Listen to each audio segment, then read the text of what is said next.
નમસ્કાર દર્શક મિત્રો, રિયલ સમાચારમાં આપનું હાર્દિક સ્વાગત છે। સમાચારોની શરૂઆત કરતા પહેલા એક નજર કરીએ આજના મુખ્ય સમાચારો પર।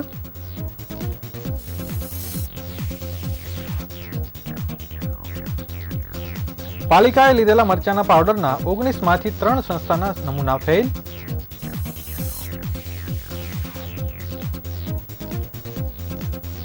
મુંબઈના 1.84 કરોડની ઠગાઈના કેસમાં એએસઆઈનો ભાઈ 5 લાખની લાંચ લેતા ઝડપાયો। અમરોલીમાં પડોશીએ દિવ્યાંગ યુવતી પર બળાત્કાર ગુજારી ગર્ભવતી બનાવી।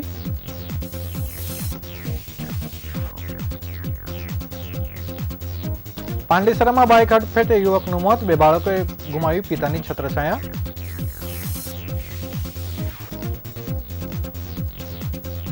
સુરતના વરાછા પોલીસમાં નિલેશ કુંભાણી વિરુદ્ધ પૂર્વ કોર્પોરેટરોએ ફરિયાદ નોંધાવવા પહોંચ્યા।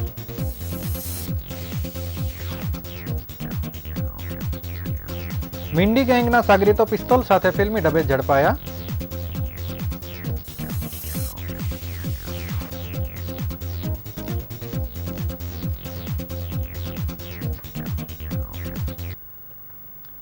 સુરત શહેરમાં ઘી, બટર સહિતના અનેક ખાદ્ય પદાર્થો ડુપ્લિકેટ વેચાતા હોવાનું ખુલ્યા બાદ સુરત મનપાનું આરોગ્ય તંત્ર એલર્ટ થયું છે।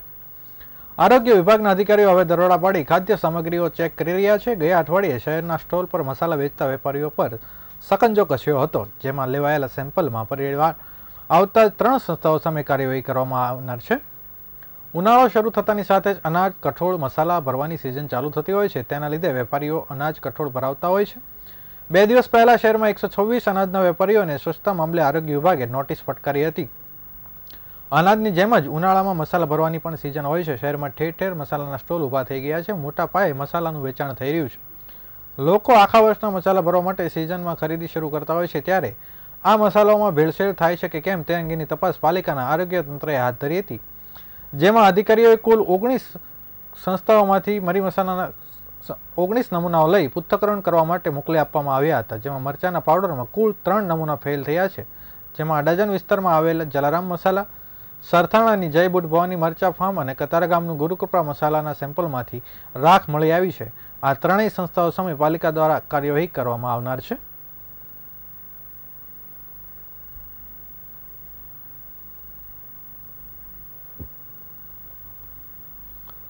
મુંબઈના વેપારી સાથે 1.84 કરોડની છેતરપિંડીના કેસમાં સુરત ઇકોસેલની પોલીસ વેપારીના ભાગીદારને પકડી લાવી હતી।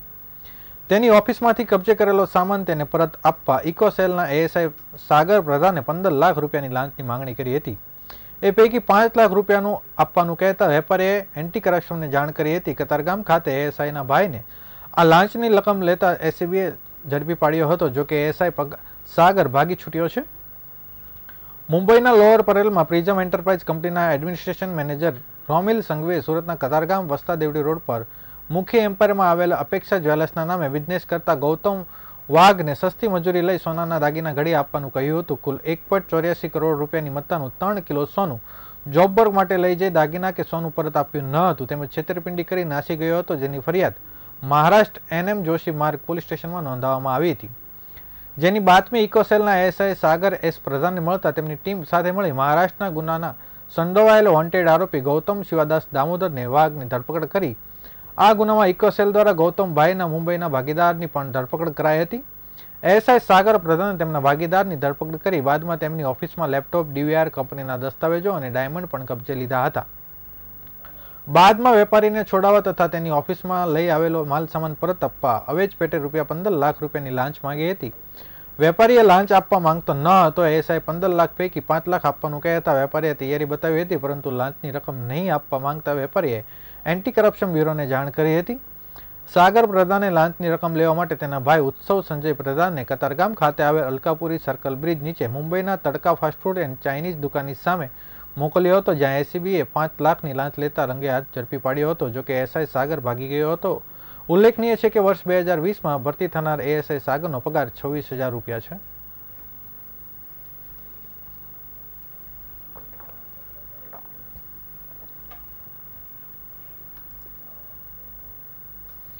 અમરોલી વિસ્તારમાં છાપરા પઠાર પર રહેતી દિવ્યાંગ યુવતીને પડોશી યુવકે નિશાન બનાવી હતી।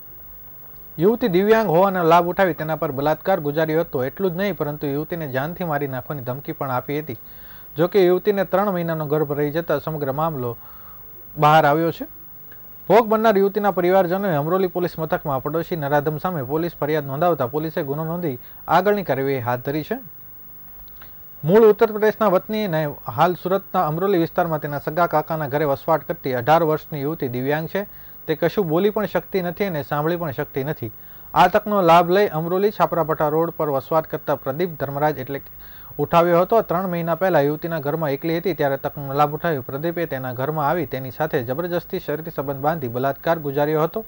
જો આ વાતની કોઈને જાણ કરશે તો તેની જાનથી મારી નાખવાની ધમકી પણ આપી હતી.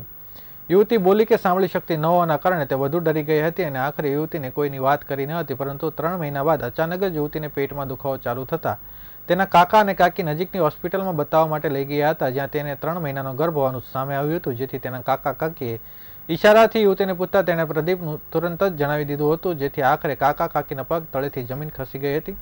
બનાવને પગલે આખરે તેઓએ આ મામલે પ્રદીપ પટેલ સામે અમરોલી પોલીસ મથકમાં ફરિયાદ નોંધાવતા પોલીસે બલાત્કારનો ગુનો દાખલ કરી કાયદેસરની કાર્યવાહી હાથ ધરી છે.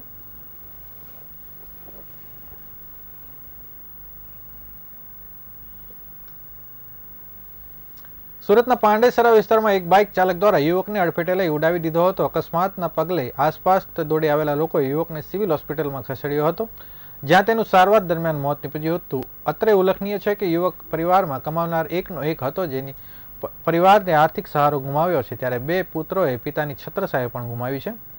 મળતી માહિતી પ્રમાણે મૂળ યુપી અને સુરતના પાંડેસરા વિસ્તારમાં આવેલી માતૃભૂમિ સોસાયટીમાં 40 વર્ષીય વિજયપત ચૌધરી રહેતો હતો. પરિવારમાં માતા પિતા, પત્ની અને 2 પુત્રો છે. વિજય સુરતમાં શાળા સાથે રહેતો હતો.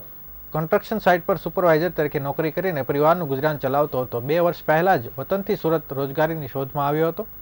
ગતરોજ કન્સ્ટ્રક્શન સાઇટ પરથી સાંજે ઘરે પરત ફરી રહ્યો હતો. દરમિયાન પાંડેસરા વિસ્તારમાં આવેલી પેલેસનગર ચોકડી ખાતે વિજયને એક બાઇક ચાલકે અડફેટે લીધો હતો. ત્યારબાદ બાઇક GJ05 HV 4338 ચાલક ફરાર થઈ ગયો હતો. અકસ્માતના પગલે આસપાસથી દોડી આવેલી લોકોએ 108 મારફતે વિજયને સિવિલ હોસ્પિટલમાં ખસેડ્યો હતો. વિજયને સિવિલ હોસ્પિટલમાં તાત્કાલિક દાખલ કરી દેવામાં આવ્યો હતો, જ્યાં વિજયની ટૂંકી સારવાર દરમિયાન મોત નીપજ્યું હતું.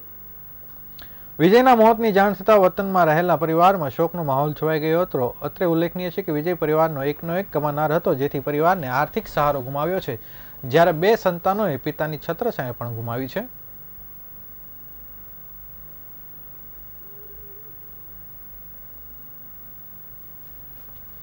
સુરત લોકસભા બેઠક બિનહરીફ જાહેર થઈ છે, ત્યારે સમગ્ર નાટકીય ઘટનાક્રમમાં કોંગ્રેસના ઉમેદવાર જવાબદાર હોવાનું સામે આવી રહ્યું છે.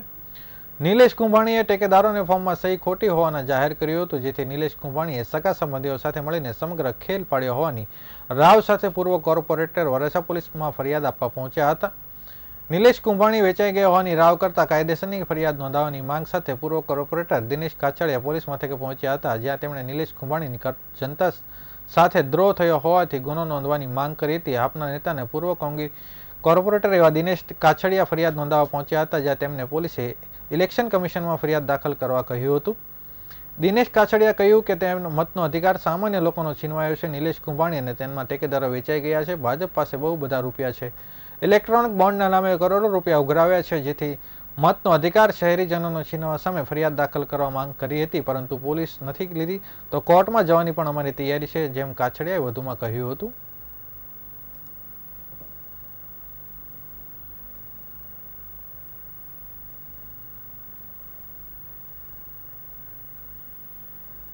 સુરત લોકસભાનો હું મતદાર છું.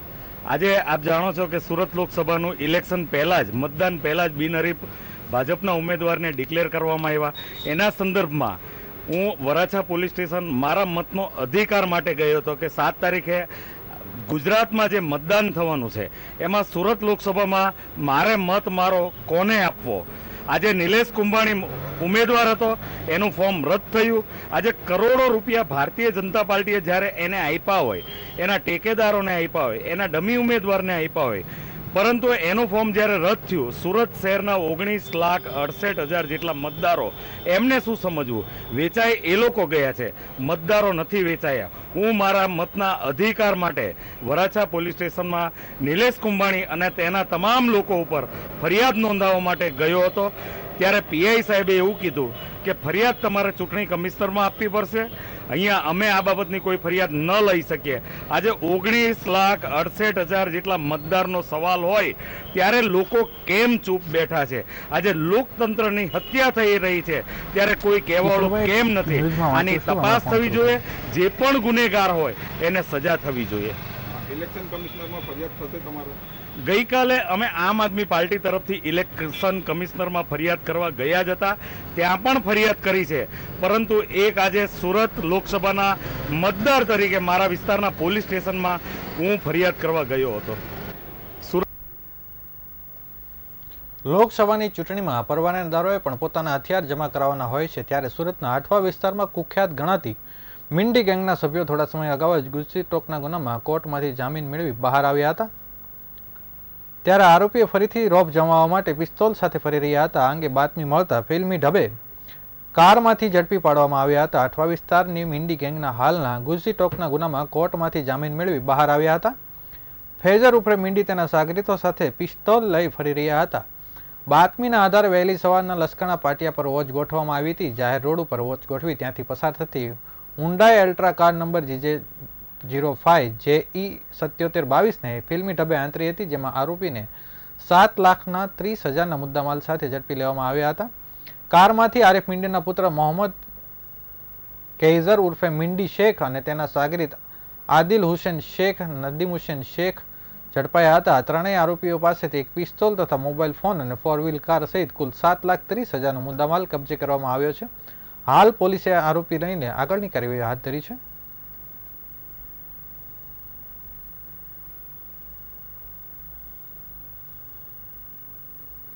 અંગદાનમાં અગ્રેસર એવા સુરતથી વધુ એક અંગદાનની ઘટના સામે આવી છે. હનુમાન જયંતિના દિવસે જ યુવકના અંગોનું દાન થયું છે, જેથી આ અંગો જરૂરિયાતમંદ માટે સંકટમોચક સાબિત થાય તે લાગી રહ્યું છે. વેલંજા વિસ્તારમાં રહેતા યુવકનું વ્યારા નજીક અકસ્માત સર્જાયો હતો, જેમાં ગંભીર ઈજા પહોંચી હતી. બાદમાં સારવાર દરમિયાન રત્ન કલાકારો બ્રેન ડેડ જાહેર કરાયા હતા. બાદ અંગદાન કરવામાં આવ્યું હતું.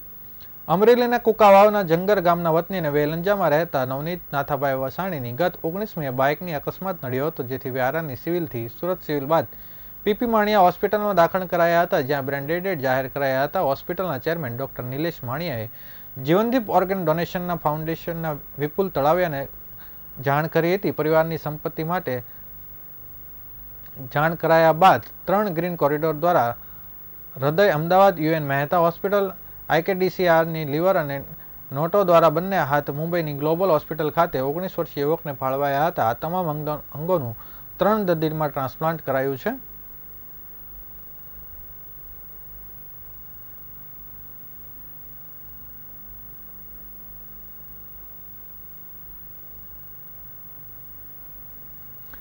સુરતના કાપોદ્રા પોલીસે સ્નેચિંગ કરનાર આરોપીને ઝડપી પાડ્યા છે. પોલીસે તેની પાસેથી મોબાઈલ, રોકડ સહિતનો મુદ્દામાલ કબજે કર્યો છે. સુરતની કાપોદ્રા પોલીસે મળેલી ફરિયાદના ઉકેલવા અને આરોપીને પકડી પાડવા માટે કવાયત કરી રહી હતી. તે દરમિયાન મળેલી બાતમીના આધારે પોલીસે 2 આરોપીને પકડી પાડ્યા છે. આરોપીઓ દ્વારા કાપોદ્રા વિસ્તારમાંથી એક મહિલાનું પર્સ સ્નેચિંગ કરવામાં આવ્યું હતું, જે પર્સમાં મોબાઈલ અને રોકડા રૂપિયા હતા.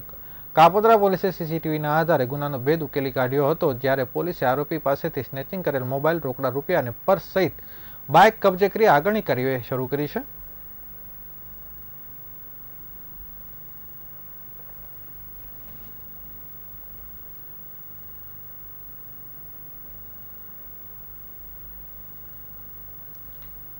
સમાચારો પૂર્ણ કરતા પહેલા ફરી એક વખત નજર કરીએ આજના મુખ્ય સમાચારો પર.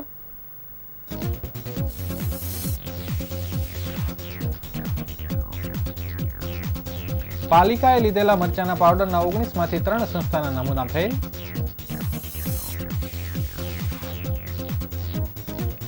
મુંબઈના 1.84 કરોડની ઠગાઈ કેસમાં એએસઆઈનો ભાઈ 5 લાખની લાંચ લેતા ઝડપાયો.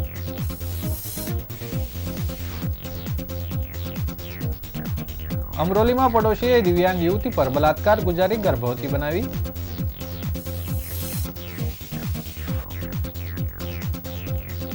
પાંડેસરામાં બાઇક અડફટે યુવકનું મોત, 2 બાળકોએ ગુમાવી પિતાની છત્રછાયા.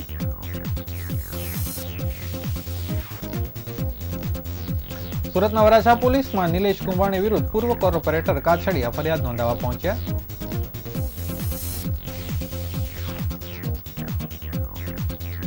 મિંડી ગેંગના સાગરીતો પિસ્તોલ સાથે ફિલ્મી ઢબે પોલીસે ઝડપી પાડ્યા.